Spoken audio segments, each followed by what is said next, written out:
Praise the lord. పునరుద్ధానుడైన యేసుక్రీస్తు నామములో మీ అందరికి నా శుభాభివందనాలండి. బాగున్నారా? యేసయ్య మిమ్మలను ఆశీర్వదించునుగాక. అనుదిన వాత్సల్యత అను నేటి వాక్య ధ్యానాన్ని ఈ పూట ధ్యానించుకుందాం రండి. పరిశుద్ధ బైబిల్ గ్రంథములో లోకాసు వర్తమానము 1వ అధ్యాయము 42వ వాక్య భాగాన్ని నేను చదువుతాను. వీలైతే బైబిల్ తెరిచి వాక్యాన్ని గమనించండి.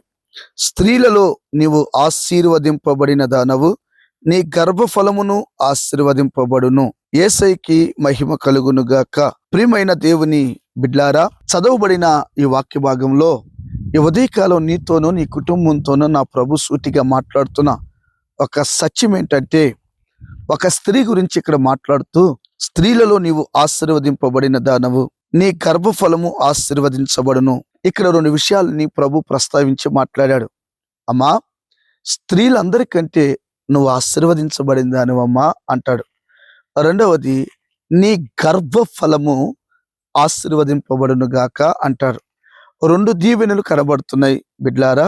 ఒకటి, నీవు ఆశీర్వాదం, అందరికంటే స్త్రీలందరికంటే ఆశీర్వదించబడతావు.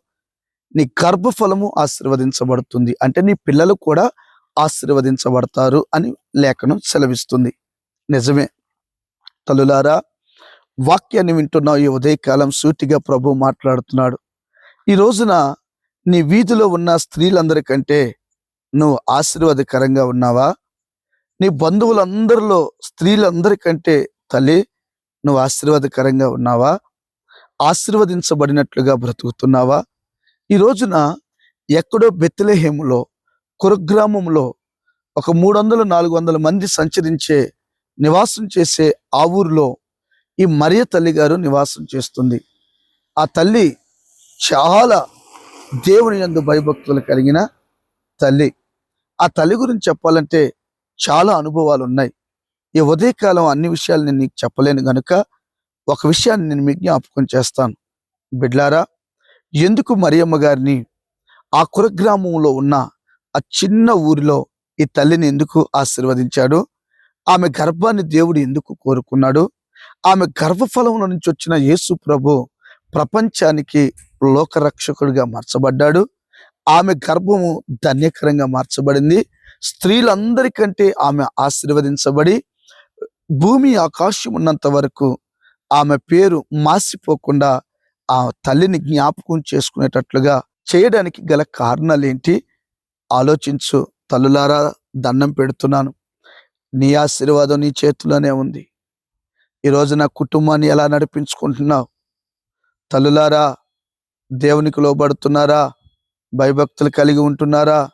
ప్రార్థన చేసుకుంటున్నారా? భర్తను పిల్లలను దైవికంగా ఎదగాలని ప్రార్థన చేస్తున్నారా? నువ్వు అనేకులకు ఆశీర్వాదకరంగా ఉన్నావా? ఒక్కొక్కళ్ళ పేరు చెప్తే గుండెల్లో రైలు పరిగెడుతున్నాయండి.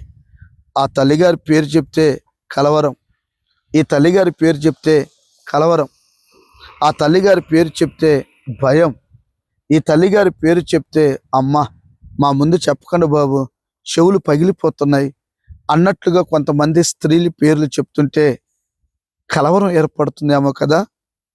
అంత సాక్ష్యాన్ని, చెడ్డ సాక్ష్యాన్ని ఒకవేళ నువ్వు సంపాదించుకొని ఉంటే ఈ వాక్యం ద్వారా నీ జీవితాన్ని మార్చుకోవాలని ఈ ఉదయకాలం తేటగా సూటిగా ప్రభు నీతో మాట్లాడుతున్నాడు.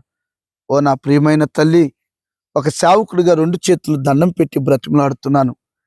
మరియ తల్లి యవన బిడ్డ ఎందుకు ఆశీర్వదించబడింది?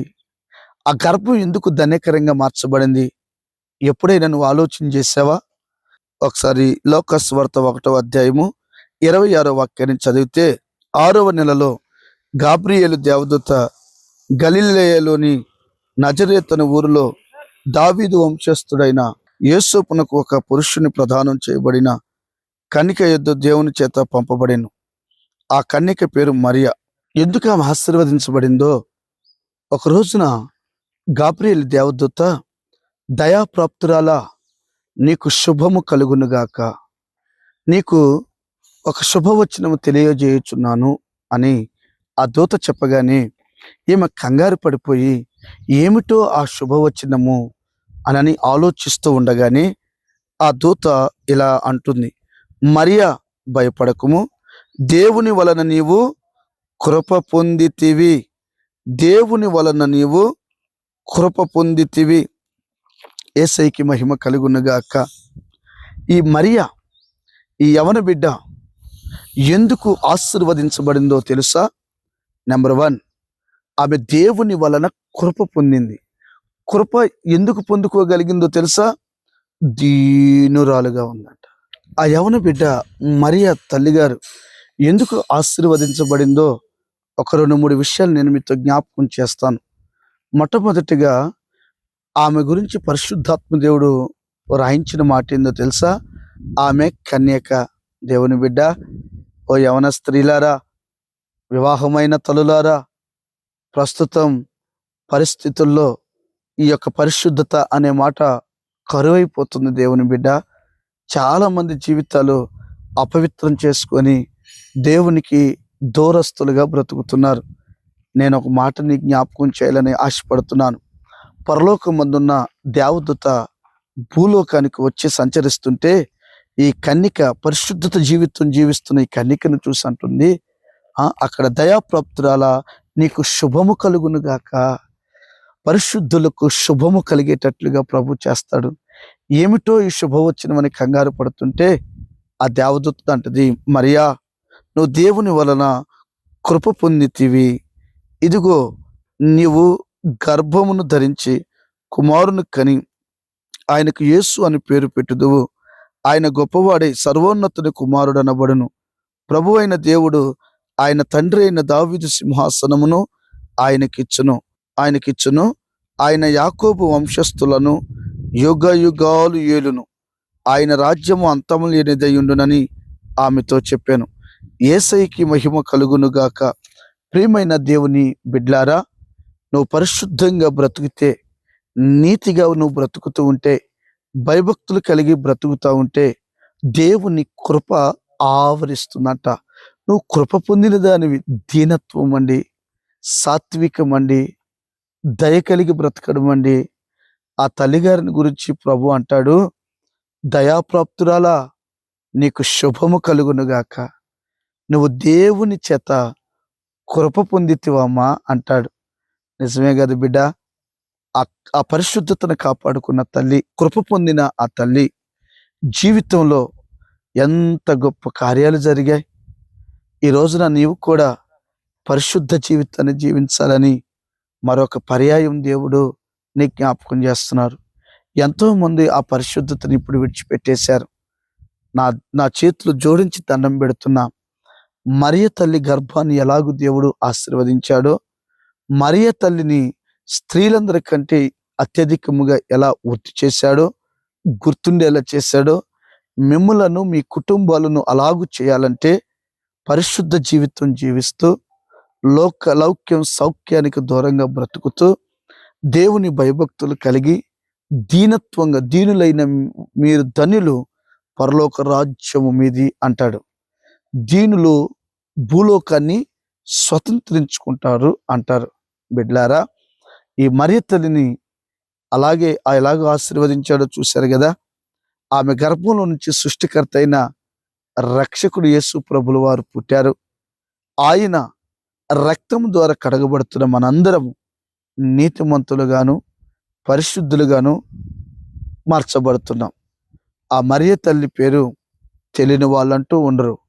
ఆమె గర్భంలో నుంచి వచ్చిన యేసు ప్రభు దావీదు సింహాసనాన్ని స్థిరపరచుకొని యుగ యుగాలు ఏలబోతున్నాడు. ఇక్కడ ఏలుతున్నాడు, అక్కడ ఏలుతాడు. ఈ వాక్యం వింటున్న నీ జీవితంలో నీ కుటుంబము, నీ పిల్లలు ఆశీర్వదించబడాలంటే, అభివృద్ధి చెందాలంటే నీవు కూడా పరిశుద్ధ జీవితం చేస్తూ భయభక్తులు కలిగి ఉంటూ దీనురాలుగా నువ్వు బ్రతికితే దేవుని కృప నిన్ను ఆవరించి బలపరిచి అనేకులు ఎదుట సాక్షిగా నిలబెట్టును గాక. ఆమేన్. దేవుడు ఈ మాటలు నీ గుండెల్లో ముద్రించును గాక. ప్రేమ కలిగిన మహాపరిశుద్ధుడా, జీవము కలిగిన యేసయ్యా, నీకు వందనాలు. ఈ వాక్యాన్ని విన్న ప్రతి వారి జీవితంలో గొప్ప కార్యాలు చేయండి. మరియ ఎలా ఆశీర్వదించబడిందో ఆ తల్లిగారు, వాక్యం ఉన్న బిడ్డలు కూడా అలాంటి జీవితాన్ని చేసి ఆశీర్వదించబడినట్లుగా సహాయం చేయమని యేసు నామాన్ని అడిగి పొంది ఉన్నాము తండ్రి. Amen. Amen. Thank you. God bless you.